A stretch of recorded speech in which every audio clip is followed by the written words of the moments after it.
So over the last year, I've spent a lot of time reading non-fiction science books and news interviews and all this stuff about people talking about physics in public for this video.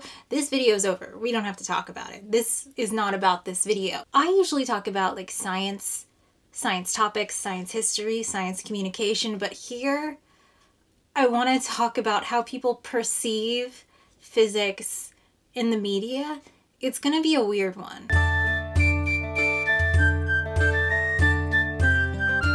This started when I realized that Bill Gates introduced this book. Like, Bill Gates of Microsoft is super into the Feynman lectures, so much so that Bill Gates purchased some Feynman lectures for like a lot of money, and he made them publicly available on like microsoft.com/Tuva, although that link is now broken and it goes to some ad for AI garbage that nobody wants in their Microsoft products. He did that because he called Richard Feynman the best teacher he never had. And that's when I started noticing a thing. A very frustrating thing. And I want you to notice it too. Like, Bill Gates famously didn't finish college, not really a physicist. Why is he always talking about physics? Why is he buying Feynman lectures? I guess he says that when he was not in college, he read through the Feynman lectures, so like maybe he's just super into physics. I mean, Brenda in the comments says what we're all thinking. Hooray for Bill's gesture. When I get frustrated with Windows poor functioning, it will comfort me to know that instead of making a better product, he's used his resources to put Feynman online. But Bill Gates is not a physics company. He is not a physicist. He does not do physics, and yet he's always talking about physicists. He also has an article about Walter Lewin. If you studied physics at the same time as me, like in undergrad, so like 2010 era, you've seen Walter Lewin. He's a really engaging professor at MIT. He does the Physics 1 and 2 courses, a lot of demos. He's really excited to be there. He's really good at drawing a circle. And also he got fired and the videos were removed from the internet because he couldn't stop emailing lewd messages to the undergrads, so. For once, I wish I could stop mentioning sexual harassment in physics. I would love to make a video where it doesn't come up, but like it just keeps coming up, so that's weird. But anyway, he does fund some physics stuff. He also talks a lot about the importance of teaching and good teachers, but he's not trained in physics, so why is he talking about it? And why does the media ask him about it? What do you think he could say more than the average person on like the importance of physics or the future of physics or like the state of modern physics? He's not a physicist. Like, why do we expect Bill Gates to have physics knowledge? Or why do we want him to? Or why do we listen to what he says as if he does have some physics knowledge? What's 893 times 61? 54473. Oh, Michelle got it. You're right. Nuclear fusion to get rid of nuclear's problem. If you want to learn science, including auditing a lot of courses at Harvard that I wasn't even signed up for, refresh my knowledge. I love to watch lectures. I watch lots of college lectures online now. The map where you have the branches of science and what's known and what's not known. If some super rich person, funds that, maybe it helps the scientific discovery. Miracles in science, miracles are happening all the time. Richard Feynman was an incredible scientist. Tools of science. Quite a bit of the time I thought I'd be a mathematician or a scientist. So I think of it mathematically. The work on speech recognition, all the way up to quantum computing. The idea of quantum physics, it's not like the Manhattan Project. Feynman diagrams. What? They're physics. In physics. On quantum computing. Feynman, where all these particles are interacting. Going and trying to come up with a new theory in math. So it's making physics accessible. What's 99 squared? 9801. Exactly. Ooh. 123 squared. Sorry, I am nervous. 15129. Perfect. But maybe this is a fluke, right? Bill Gates, billionaire, robber baron. Sometimes people say philanthropist, but like, does it count as philanthropy if you hoard your wealth like a little tiny dragon and then throw some pennies at malaria every once in a while? Because like, if you were a philanthropist, maybe you just wouldn't do the first part, the dragon part. I couldn't bring myself to be involved with that because It's so unjust to take finite resources. It's so unjust to take finite resources. But Bill Gates, you know, billionaire, robber baron, philanthropist, asterisk, maybe he just is interested in physics. Maybe he just does know physics. Maybe he's the one that brings it up in interviews. Maybe it's not weird to ask Bill Gates about the state of modern physics because he as a person is like actually uniquely interested in it. Until you realize that the media very specifically requests the opinion on physics from untrained, unknowledgeable billionaires on the state of the field. Why are we asking billionaires how they feel about the landscape of modern physics? They're not physicists, though. Do you want to just talk for a bit about what's going on with the James Webb Telescope and where it is and basically set the stage here? I would love to set the stage. If we had used the word technology in 1964, 50 years ago, it would have referred to aerospace and rockets and faster cars and underwater cities. Reading an article when I was about 12 years old, I think it might have been in Scientific American. The tools of physics are very powerful and can be applied, I think, to almost any arena in life. So for me, physics was sort of a very natural thing to... And, you know, I sometimes wonder whether the people who are in STEM fields are actually even worse than often the people in humanities. We haven't figured out a way around the laws of physics. I'll get you on my podcast and we'll talk about I'd love to do it. Your vision of the future, because you're one of the shakers and movers of where society is going to go. All the rocket scientists going to work on Wall Street. Physics is unforgiving. Physics is unforgiving. So is it your view that like on a cosmic scale, if you think like humans evolved and then like AI happened and then they like went out through the galaxy, or maybe it takes many decades, maybe it takes a century, but like is that like the grand scheme of what's happening right now in history? I think that's tricky. But just about every other engineering field would have been a bad decision, to say nothing of the pure sciences. Evolution, their stars are in. And so here you have this zoo of galaxies in an area on the sky no bigger than a grain of sand. if you want to understand the nature of the universe, these have very good predictive power, physics and pure science. Intelligence can be pretty separated from consciousness and agency and things like that. Nuclear power. And you want a kind of higher fidelity, more compute-rich experience. The latest understanding of where technology was and what we could do with that technology. Because physics attempts to understand the truth of the universe. For life outside of academia. Quantum mechanics was my hardest class in college, by the way. My senior quantum mechanics class was harder than all of my other classes put together. I went to Princeton primarily because I wanted to study physics, quantum mechanics, and There's no need even to have a college degree. Have you ever thought about what it is to be intelligent? Probably some of you have, right? Because you meet your friend and he's pretty dumb and maybe you think you're smarter and you wonder what the difference is. And I've thought about this a little bit myself, and one of the things is, it seems to me a lot of it's memory. Like physics is the law, everything else is a recommendation. Physics is the law and everything else is a recommendation. Fist bump, fist bump, there you go. Good. It is weird, right? Am I the only one that's noticed this? Am I the only one that feels weird about the obvious example is, of course, Elon Musk. Billionaire, robber baron, doesn't even pretend to do the philanthropy part. Elon Musk finds it very important to bring up that, like, he's trained in physics. He has a bachelor's degree in physics, and... I do have a physics background. That's helpful as a foundation. And, very specifically, he got into a PhD program, very prestigious, very exclusive, and then he dropped out because it's very important to him to do the things he dreamed to do, which was, you know, work illegally in our country as an illegal immigrant. Except Elon Musk never got into a PhD program, and Elon Musk does not have a bachelor's in physics. He didn't finish. He lies about that, allegedly. Some suspect the fact that people kept bringing this up, the fact that he does not have a bachelor's in physics, is why he bought Twitter, because he was mad that people kept bringing it up, because it's very important to him that you and I think that actually he's super good at physics, actually. Here's a link to this thing that went around Twitter, and it's a picture of Elon Musk's homework, obviously from undergrad Physics 1 class, but he's talking about it like it's a very impressive, rigorous derivation of an example that's in Survey and Jewett. Like, okay, Elon Musk. I mean, wow. You know, in countries that value academics like China and India and Norway, you couldn't reach age 15 without doing this math. My goodness, how impressive. He says some pages are missing and it's like, obviously it's just a homework set.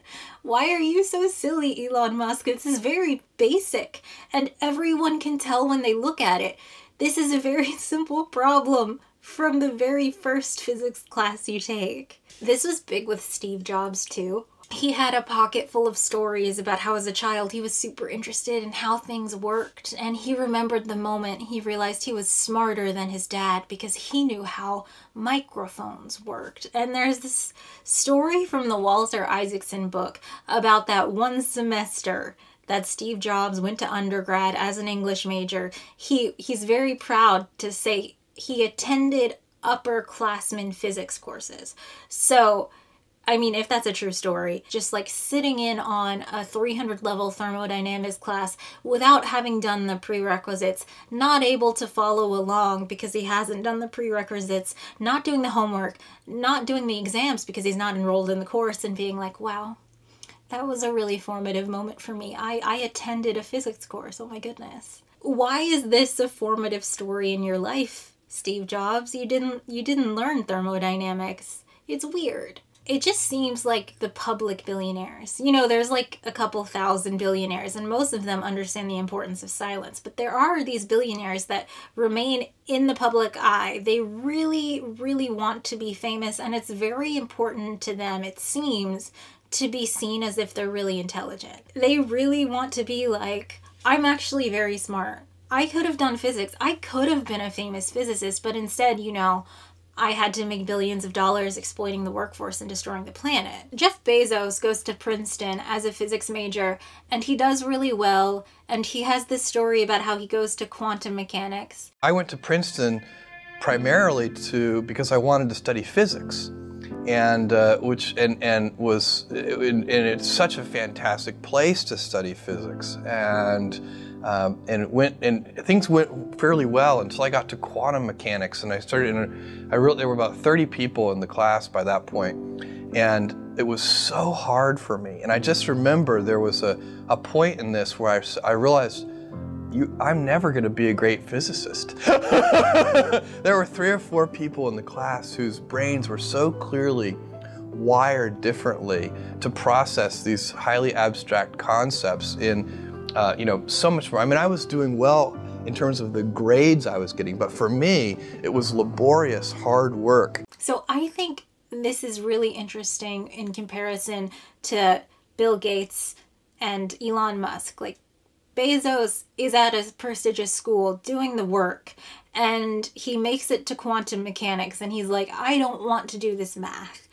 Fine, totally valid, totally fine. Here's another story from like a podcast, I think. In this clip, the host reads a quote from Walter Isaacson, where Walter Isaacson compares Jeff Bezos to Albert Einstein. And to Jeff Bezos' credit, he responds the way you're supposed to respond, Ed Witten, when someone calls you Albert Einstein, which is to laugh and say, absolutely not, but here's my skill set. Oh no, I feel like I'm being super nice to Jeff Bezos in this video. But this is the thing, right? Jeff Bezos understands what physics is and understands that he doesn't have the training to do that.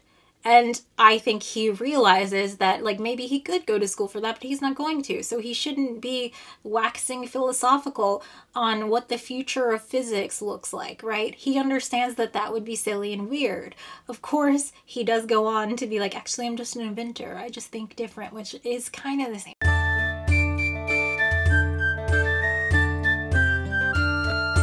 Walter Isaacson syndrome, you know, this habit of just picking anecdotes from your early life and being like, these are the formative moments. This is what sets me out against everyone else. This little story is why I'm a billionaire. is really interesting when you actually think about the stories for what they are. Like, Steve Jobs just sits in a class, unenrolled, doesn't do the homework or the exams. He's not qualified for the course, so he's probably not able to follow the material. And he's like, this is what changed my life. This is why I'm a billionaire. But it's weird because Steve Jobs was a billionaire. He could have just learned physics if he wanted to. Bill Gates being like, man, Richard Feynman, the greatest teacher I never had. It's just like, babe, you're literally a billionaire. Get in your private jet, fly to Princeton, New Jersey, walk onto Princeton's campus, find the Princeton Center for Theoretical Science, walk in, say, hi, I would like to pay 4 theoretical physicists to come live on my compound and teach me physics and do research with me, and I'll give you $3 million per person per year. And guess what? Some of them would take you up on it, and you would learn physics, and you would be on physics papers. You could just do that. Like, you just being like, oh, I wish I could do physics. Like, bro, you have $1 billion. More than $1 billion. Just do the thing you want to do. Stop talking about it. Paying a couple physicists a couple $1 million a year to teach you physics is pocket change to you.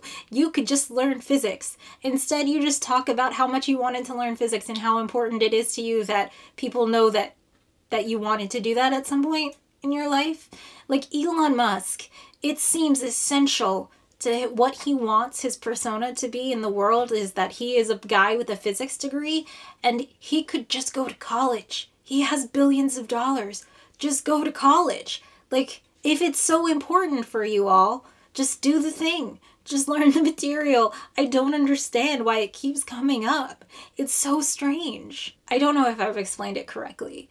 Like, if I'm on a plane and someone asks what I do, and I say, oh, I'm a physicist, and they go, oh, you know, I always wanted to study physics, I'm not gonna look that person in the face and like, just go to college, man, because like, obviously, normal people like you and I don't have $1 billion. Normal people like you and I have life things, money things, tragedy things, illnesses, all these things that could prevent us from just going to college and doing the thing you want to do, right? But billionaires have unlimited resources. So it's really strange that they expect to get credit as like smart points for being like, you know, I kind of thought I could do physics. Like, okay, do it. Do it, man. You have $1 billion.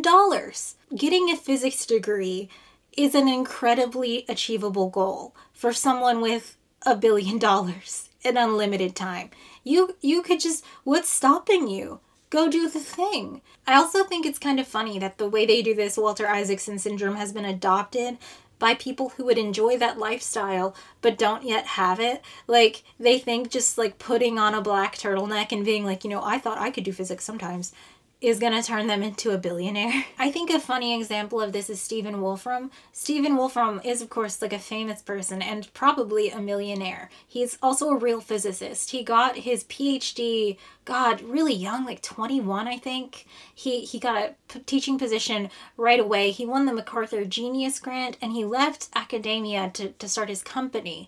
And he's responsible for, you know, Wolfram Alpha and Mathematica, great tools. He's a super successful and impressive person, but also he thinks he has a theory of everything and the physicists are just refusing to look through the telescope. It's like a real Galileo situation. But Stephen Wolfram is very interesting to me because it seems like he lives his life as if he is preparing the notes to hand over to Walter Isaacson as soon as Walter Isaacson like taps him on the head and he's like, you're next. He tracks the number of emails he sends and receives every day and his schedule every day and the way he spends his time, and he has for years and years and years. He has a website where he just takes reader questions and answers them, and funnily enough, there's one from someone asking how good Steve Jobs is at physics, which is kind of a full circle moment for this video. And the person wrote that letter because Steve Jobs tells stories about how, like, yeah, I was actually super good at physics, but then, you know, I decided to just be a billionaire instead. Once you notice it, you'll never not notice it. The billionaires are always talking about physics, which is weird because that's not their field, actually. It seems to me, for some reason, it's really important for these public billionaires to appear smart. So the interviewers ask them questions and they need to come up with these little anecdotes that are relatable but also make them seem super smart. So like the Price is Right wheel is spinning in their head and it just lands on physics. And they just say, yeah, you know, I actually thought about doing physics one time. So I'm actually really smart. And I think this highlights how uneducated they are on the topics they're thinking about, because they just randomly throw physics, like physics is the smartest science, even though no physicist would ever think that they're smarter than a biologist or a paleontologist or literally any human with any job, because your job doesn't dictate your intelligence in any way. It's weird. It's weird that it's always physics.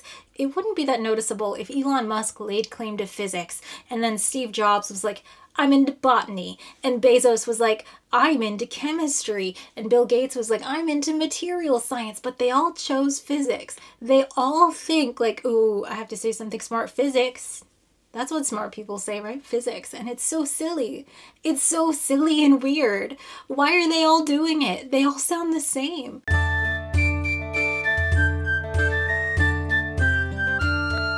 Here's my little attempt at solving the mystery. Let me know in the comments below what you think. First, as evidenced, most billionaires don't do this. Most billionaires are silent. We don't know their names or their faces. These billionaires who claim to be like, I used to be into physics, I'm so into physics, are public billionaires. It is very important to them that they are also famous. They really care about their public perception, and they don't want to be seen as like the evil billionaire who exploited the workforce and destroyed the planet, right? And instead, you know, they think, hey, I'm not evil, guys. I'm just like really smart.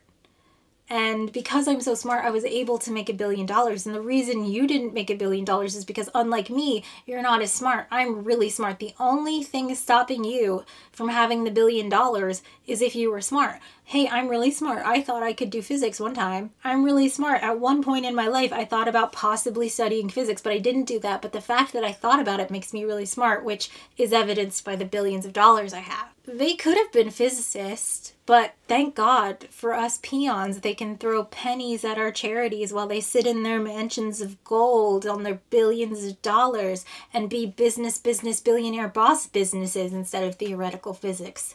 You have 27 skill points, right? Every billionaire has like 7 luck points and 20 evil points. But there's a small fraction of the billionaires that live this public life. And they don't want to be seen as an evil billionaire. They want to convince us, no, they don't have any evil points. Actually, all 27 of their skill points are in intelligence. And that's why they have so much money, because they're smart. Can't you tell? They said that they had thought about doing physics at one point, so they're smart. And this is so weird, because on some personal level, they must understand the optics of the situation. Like, imagine being Jeff Bezos and your whole identity is business guy, super skilled at business. I'm so good at business, I have $1 billion.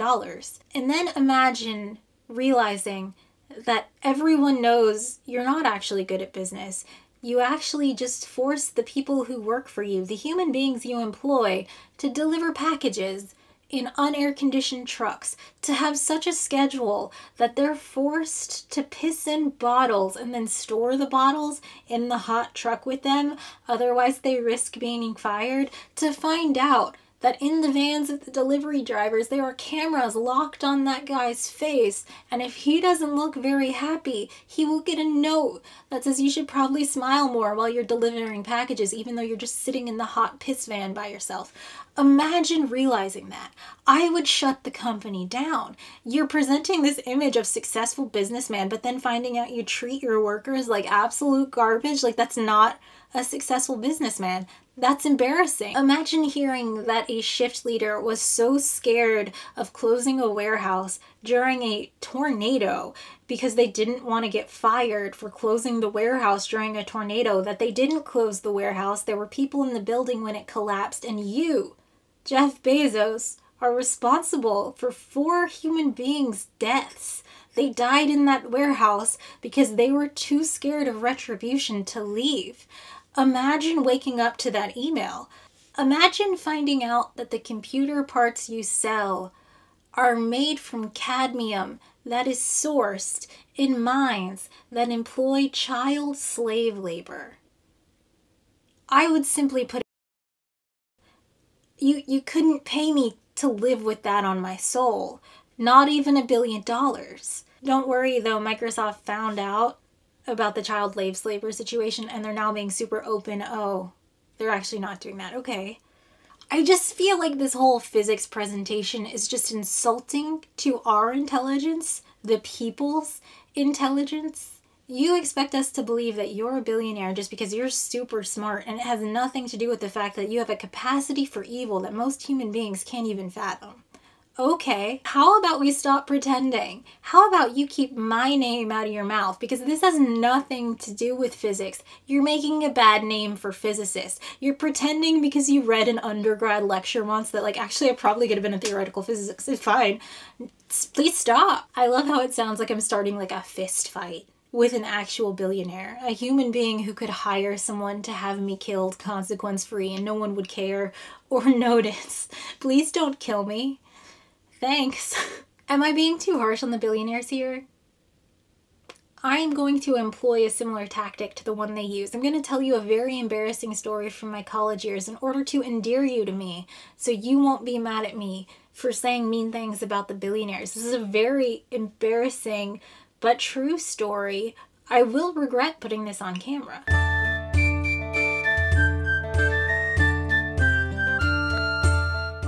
That was an embarrassing title for a place card. That sucks for me. Who expected this to be where this video was going? So one summer when I was an undergrad, I was working as a tutor, and so every day, Monday through Friday, I would go to the library and sit for like 6 hours. And the thing about summer classes is that they're usually super condensed, and so the people are in class all day. No one wants to go to tutoring after that. Like, your 12-week Calc 2 class is squished into 3 weeks where you have an exam every Wednesday and Friday. You're not coming to tutoring. So I just sat in the library and read books. Look at my Goodreads for that year. It was out of control. And I also used that time to tackle a lot of big books that I had not read previously, because I love a small book. It's really hard for me to just open up a 1,500-page book and read it. I love a small book. I grabbed Atlas Shrugged by Ayn Rand, which is just a big boy. This is a heck of a book. And the thing about me, also, I like small books, my preference, but also I like to go into books blind. My preference is to know as little as possible about the book because I want to form my own opinion about it. And going into this book, should I just... so big, it's like a brick. So going into this book, I knew two things. The first is controversial because of the politics it presents. And the second thing I knew was about Ayn Rand, the woman. I knew she died in poverty on food stamps and people made fun of her for that. So going into this, I thought, okay, Ayn Rand and I have similar politics. I love social services. I think everyone deserves food and shelter and clean water, and I think we have enough resources to give that to all of the people that live here, and I love that people use those. So I'm so happy that my taxes go to those things, and I assume Ayn Rand also feels the same way. I know.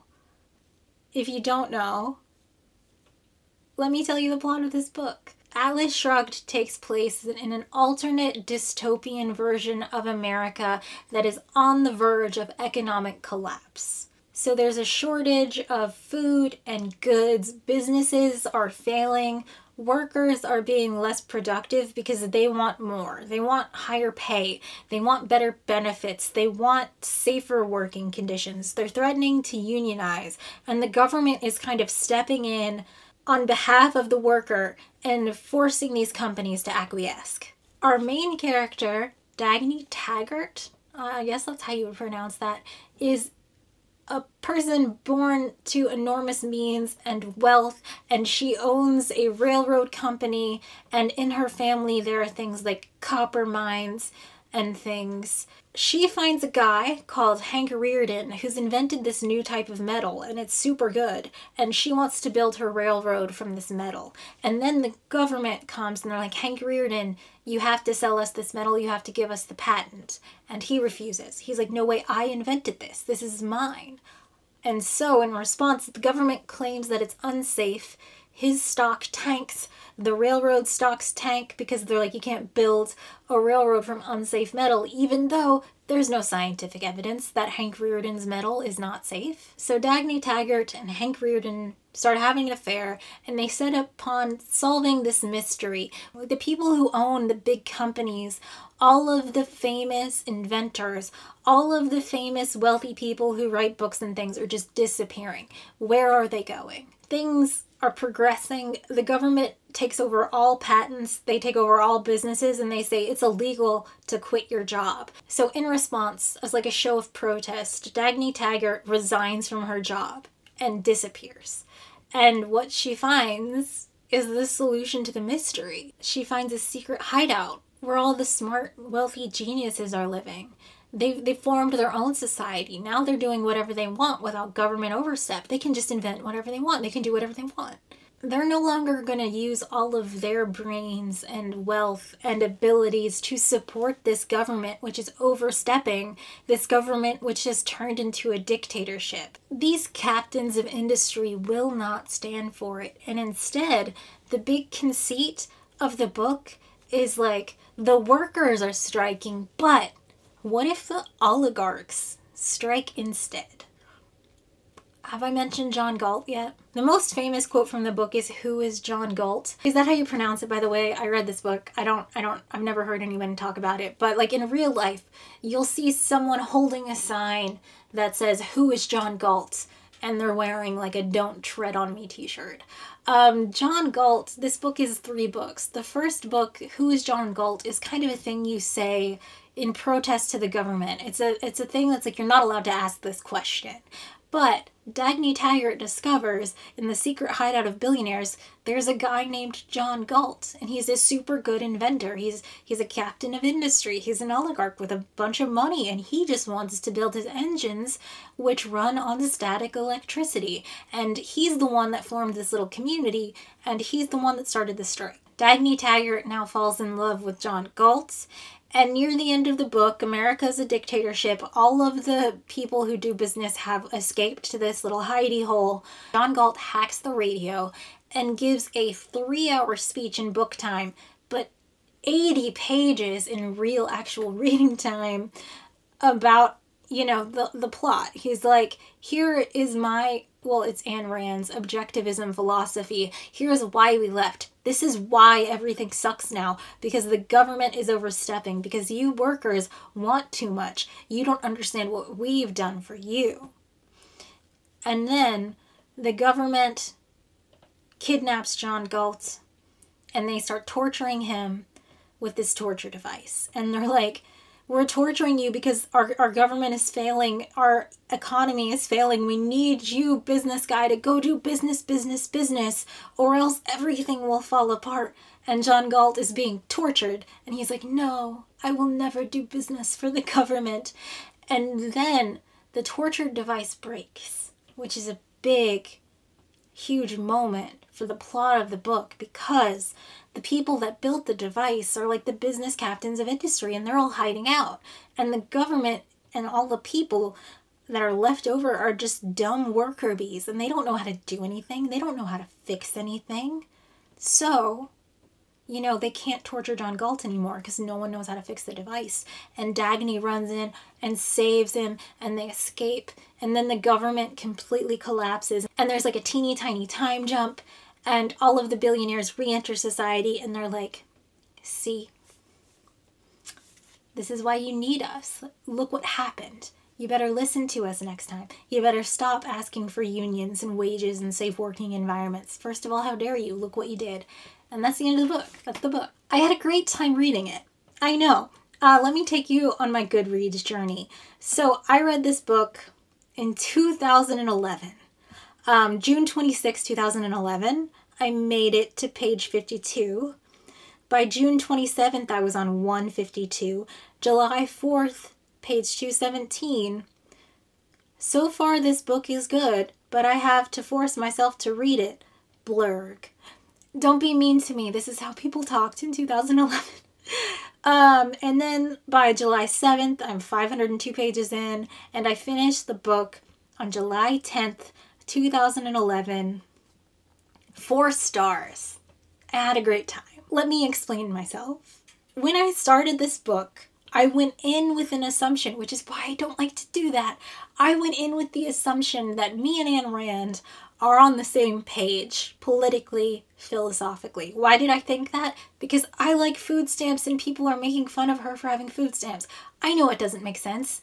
It was a long time ago. So while reading this book, I thought that it was satire. When you read A Modest Proposal by Jonathan Swift, you don't think he actually thinks it's a good idea to feed newborn babies to the elite, right? When I read Atlas Shrugged by Ayn Rand, I don't think she actually believes in a meritocracy. I don't think she actually thinks that people are too mean to oligarchs, and if we don't fucking cut it out, they're all gonna leave and then society will collapse, right? Except I did grab this quote from her Wikipedia page where she says this: her stated goal in writing the novel to show how desperately the world needs prime movers and how viciously it treats them. So listen, Ayn Rand believes that if we continue being vicious to the elites, you know, by asking for adequate compensation and safe working conditions, they will leave us and the economy will falter. Ayn Rand really thinks that. And now I understand why people make fun of Ayn Rand for dying on food stamps, because she thought she was elite. And elite people are wealthy because they are good, and because they are good, they are smart, and because they are smart, they have money. She believed that with her whole heart. The meritocracy of if you deserve it, you will get it. And if you don't have it, it's because you're a piece of shit and that's why you're poor.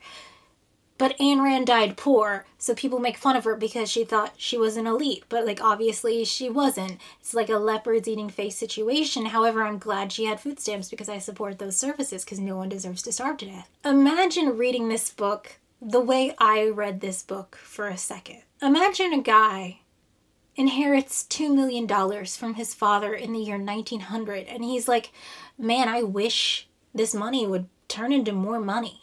And somebody's like, I could help you with that. So they take a bunch of his money and they're like, we'll build a railroad.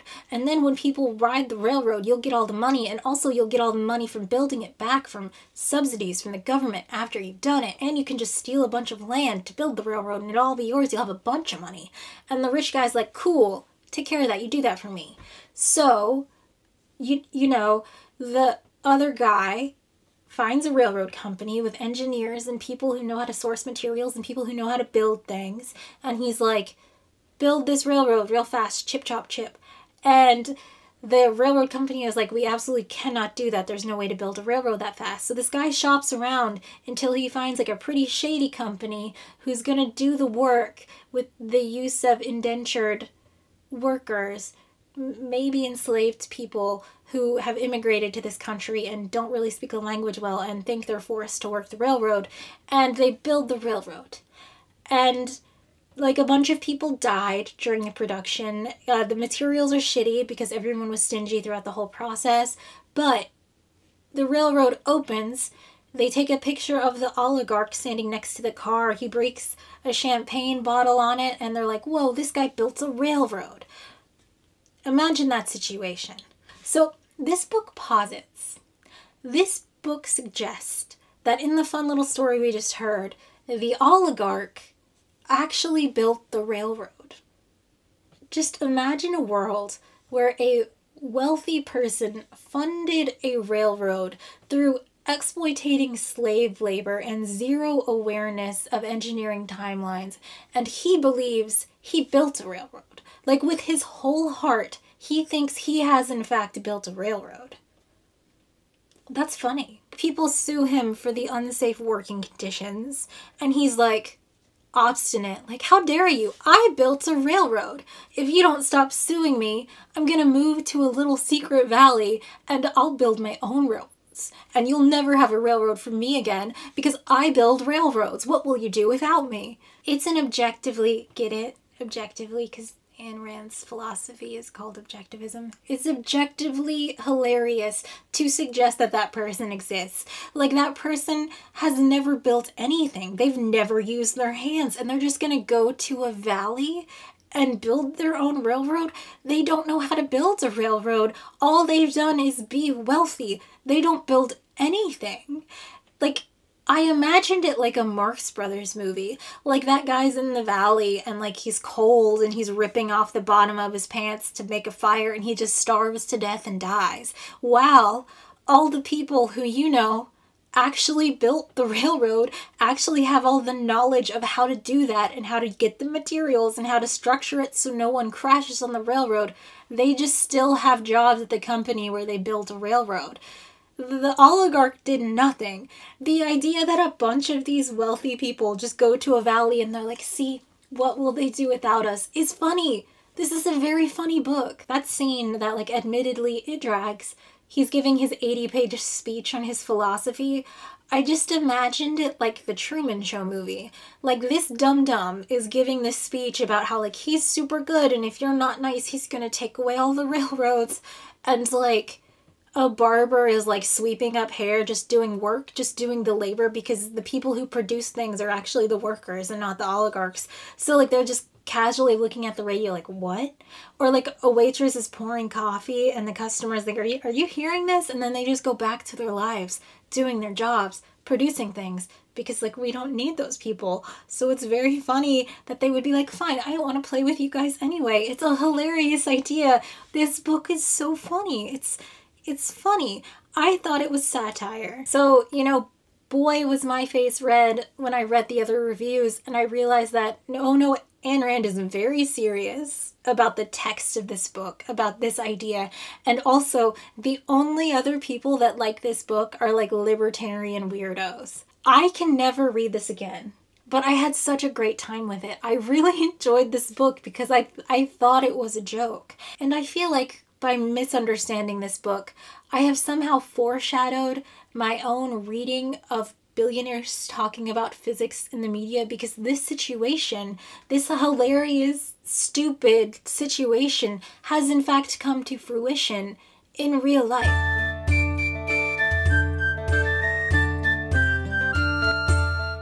I don't think Elon Musk thinks he knows how to build rockets, but I do think he realizes that it's very valuable that you think that. Yeah. The odds of me coming into the rocket business, not knowing anything about rockets, not having ever built anything. I have gotten, at least Elon Musk literally builds rockets in the comments of videos, and just, he simply does not. I saw this Reddit thread, and it's just like, do you think Steve Jobs built an iPhone? Like, he physically took the components and assembled them with his own hands? Do you think that? This is the reason I wanted to make this video. I just think we as a society should agree to stop falling for this. Like, there are no lone geniuses. Science and technology and, you know, building things like iPhones and rockets are collaborative things that require the expertise of hundreds of people. Steve Jobs cannot go back in time and build an iPhone. What are you talking about? Just because he says, like, I thought about doing physics one time, you think he's a genius? We have to stop falling for this. These billionaires expend so much effort trying to be liked by the public. It must be financially good for them to humiliate themselves, to buy media outlets that they now own, and then have those writers write stories where they're like, you know, Steve Jobs once thought about doing physics one time. Who is it for? We can all stop falling for it. I think so. I think we could all just stop listening to that, and we could have the appropriate response, which is like, what are you talking about? Just go to college and get a physics degree if you want. You're a billionaire. And related to Atlas Shrugged, in the past decade or so, there's been a whole lot of billionaires referencing building their own private societies. Like, Elon Musk is gonna colonize Mars. Jeff Bezos wants 1 billion people in space. That Peter Thiel guy is talking about libertarian colonies on the ocean. It's just this book. Like, the people are like, hey, could you stop being little evil dragons that hoard wealth and maybe, like, pay taxes? And they're like, fine, I don't want to play anyway. I'm going to Mars. Except, unlike the book, I think the real oligarchs realize they can't do it alone. I think they realize that in order to have their perfect little libertarian utopia society, they will in fact have to enslave people. Should I have said that more gracefully? I think the billionaires realize that in order to have this libertarian society they want, they do in fact have to trap people and force them to do the labor. You know, like in space where you can't escape, or on Mars where you can't escape, or surrounded by the ocean, you know, where you can't escape. Bill Gates owns nearly 300,000 acres in America. And if you look at the map, I've seen the climate change maps too, Bill Gates. I used to say that whoever ends up going to Mars with Elon Musk deserves it. But now I realize that that's not funny, because people are actually buying the hype. People actually think billionaires are geniuses, and they are billionaires because they are smart. And if you are nice to them, maybe you'll be a billionaire too. But the thing is, billionaires make money through exploiting the workforce. Do you think they're gonna fulfill their promises to you? They're gonna make you a mayor on Mars? Sometimes I feel like our only tool as like normal people to fight this is mockery and derision. Like, they have everything in the world. They have anything they could ever want. And yet, they still want to be liked. They still demand interviews. They're like, ask me about if I'm interested in physics or not. I once read a book by Richard Feynman. I think it's embarrassing, and I think we can all see right through it. And I'm so sorry that I've pointed this out to you if you hadn't noticed before, because now you'll never stop noticing it. Thanks for watching. Like and subscribe, and I promise I'll never talk about Ayn Rand, but only if you like and subscribe. So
I wanted to just end by telling you about the business version of this. I found this article in the Elizabeth Holmes, like pre-felon era, and she's talking about her favorite books, and she just lists like the silliest assortment of like exactly on the nose books. And it's so funny because no one would ever say these were their 5 favorite books. Like, you have to be absolutely obsessed with the persona you're presenting to say this, and you can't realize how embarrassing it sounds to list these 5 books as your favorites. It's so cringy, it's so funny, it's embarrassing. I love it. I love this. By the way, I actually read Moby Dick last year. Well, I listened to the audiobook. It's a super long book, but it was really good. It's a classic for a reason. I was engaged the whole time. I really enjoyed listening to the book, and I would especially recommend it to people who derive sexual pleasure from imagining themselves being enveloped by a cold, dark ocean. Your whole personhood just disappears and you feel nothing because you are nothing.